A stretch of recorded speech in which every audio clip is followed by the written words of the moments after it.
He was the perfect neighbor, handsome, respectful, and always smiling. But every night, every girl he brought home never came out alive. Inside his flat, the truth was darker than hell itself. When Zainab moved into her new apartment in Suru, she thought that she had finally found peace. The rent was fair, the compound was neat, and neighbors were welcoming. But one man stood out above them all, Mr. Kalu. He was tall, well dressed, with a kind of gentle smile that made people trust him. He greeted everyone with respect. He helped the elderly, bought snacks for the children playing in the yard. The landlord praised him. If every tenant would be like you, I will never get angry. To everyone, Kalu was the definition of a gentleman, but Zainab noticed something odd. From the very first week, while the rest of the compound battled constant power cuts, Kalu's flat always had a light, no matter the hour. His windows glowed faintly. Zainab could hear the hum of heavy appliances like fridges or generators. Every night, Zainab could hear knocks on his door, and different women could get in. Sometimes one girl, sometimes two. Always young, beautiful, the kind of women you'd notice instantly on the street. But by morning, silence. His door would stay locked, the curtains tightly drawn. But the girls would never come out. At first, Zainab thought herself maybe they quietly left before dawn. But night after night, the same thing happened. Girls entered, but none returned. Her heart began to race with suspicion. One evening, as she peeped from her window, she saw him again, guiding a tall, slim lady into his apartment. The woman was laughing, her heels clicking on the cemented floor. Kalu's smile never faltered. Her chest tightened. Something wasn't right, she whispered to herself. Her hands trembled as she shut her curtain because deep down she already feared the answer. And soon she would find out. The next night she could not sleep. Her small fan blew warm air around her room, but her body felt cold. She sat by the window, eyes fixed on Carlos' door. At exactly midnight, she heard it again. Soft laughter, the shuffle of heels, another girl. This time she wore a bright red dress, her perfume so strong it lingered in the air. Kalu welcomed her with his usual calm smile and the door closed. Minutes passed, hours passed, and by 3 a.m. the compound was dead silence except for the sounds from the fridges. It was steady, low mechanical, the hum of multiple freezers running all at once. She frowned.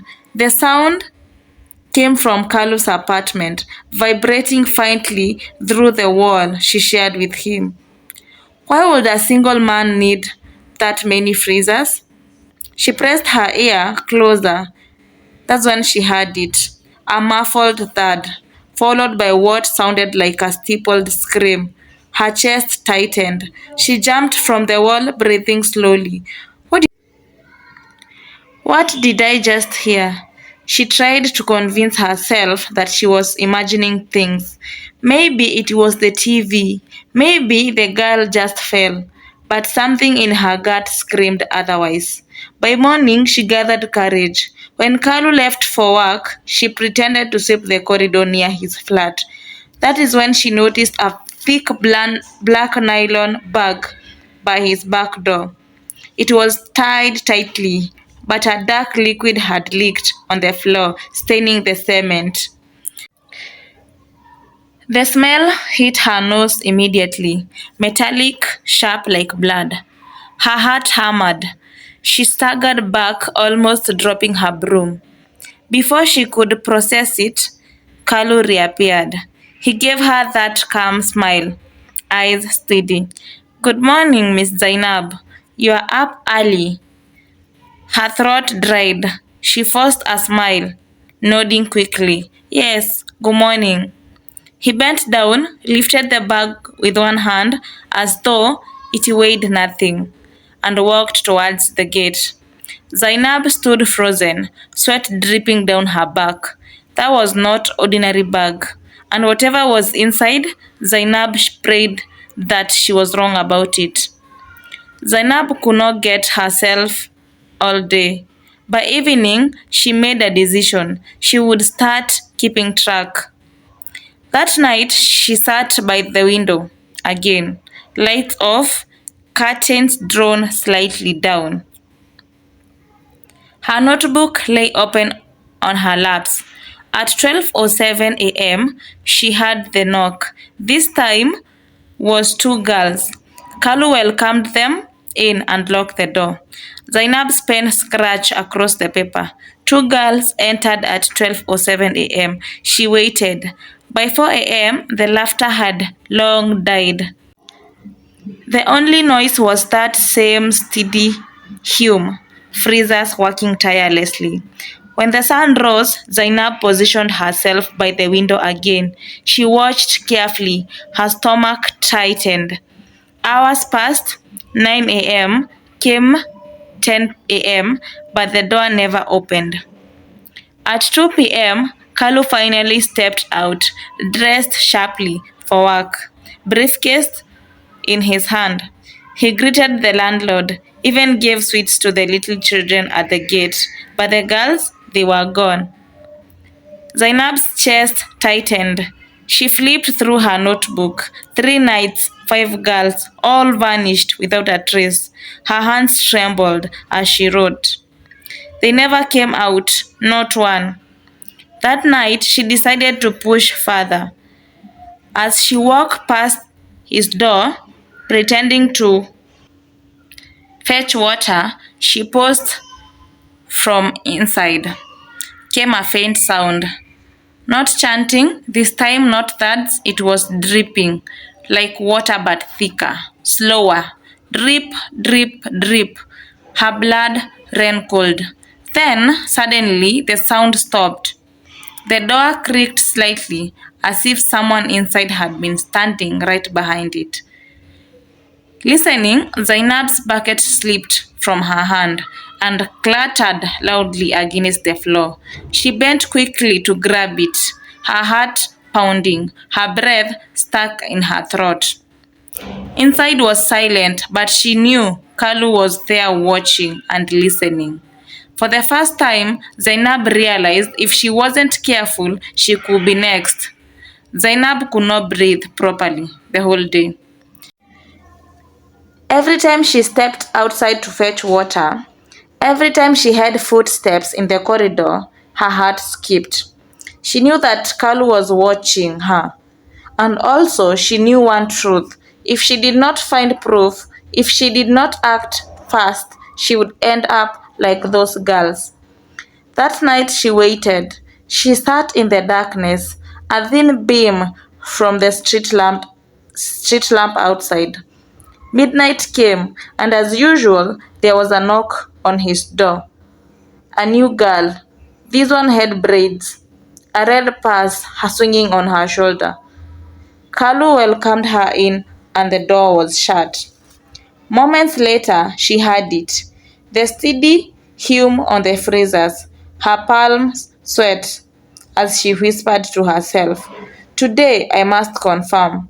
She crept out barefooted, a notebook tucked in her wrapper. Her knees almost gave away. As she reached the side of his flat, there by the small window near his kitchen, she crouched low and pressed her ear to the wall. At first, the hum, then dripping, and then Kalu's voice, calm and chilling. "Don't struggle, it will be quick." Her stomach churned, but her lip had to stop herself from screaming.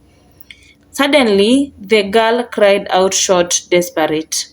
Then silence. Zainab's tears spilled. Her hand shook as she scribbled in her notebook. Another girl. Midnight screams silence. She knew words alone would not save her. She needed something stronger. Cautiously, she peeped through the cracked curtain of the window. Just for a second, and that second was enough. She saw one of the freezers. The lid was open. Inside, wrapped in plastic bags, were human limbs, cold, pale, and lifeless. Zainab slapped her hand over her mouth, stumbling back. Her chest heaved, her eyes wide with terror. She didn't notice the shadow move until it was too late. The window curtain shifted, and for one brief moment, her eyes and Kalu's met. She froze. She ran back to her flat. Her secret investigation was no longer a secret, and now she was certain that Kalu would come for her, her body trembling like dry leaves in the wind. By morning, she tried to act normal. She swept her corridor, fetched water, but her eyes kept darting towards his flat.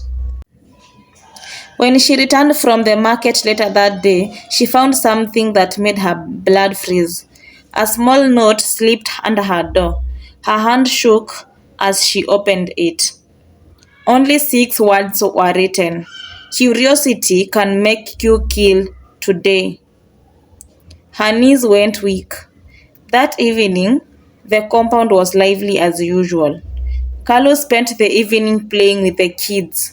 But when his eyes met Zainab's, she saw it, the warning, the silent promise.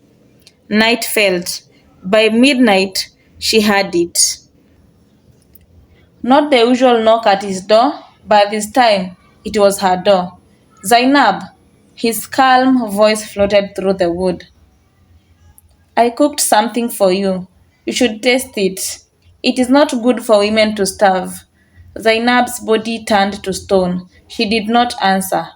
Open the door, he said swiftly, almost kindly, but underneath his tone was sharp as a blade. The knob twisted slowly. Zainab staggered back, her breath shallow.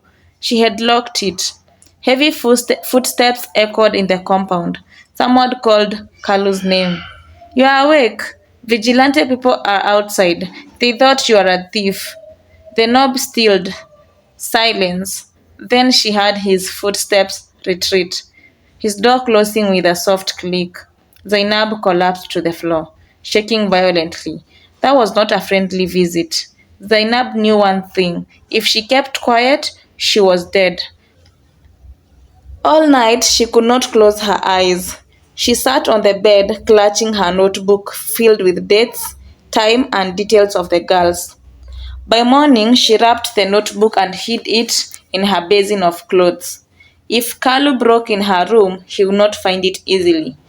That afternoon, she slipped out quietly as she made her way to the police station. Every step, she felt that somebody was following her. At the counter, she whispered everything. At first, the officer frowned. Madam, this kind of story, are you sure you're not imagining things? Zainab slammed her notebook on the desk, flipping it open, page by page, details of the girls, strange noises, nylon bags, and the freezers. The officer's eyes wide open. He called his superior immediately. Within minutes, a small team of plain-clothed policemen were assembled. After that, Zainab returned to her flat, chest pounding. She did not know if they would act fast enough.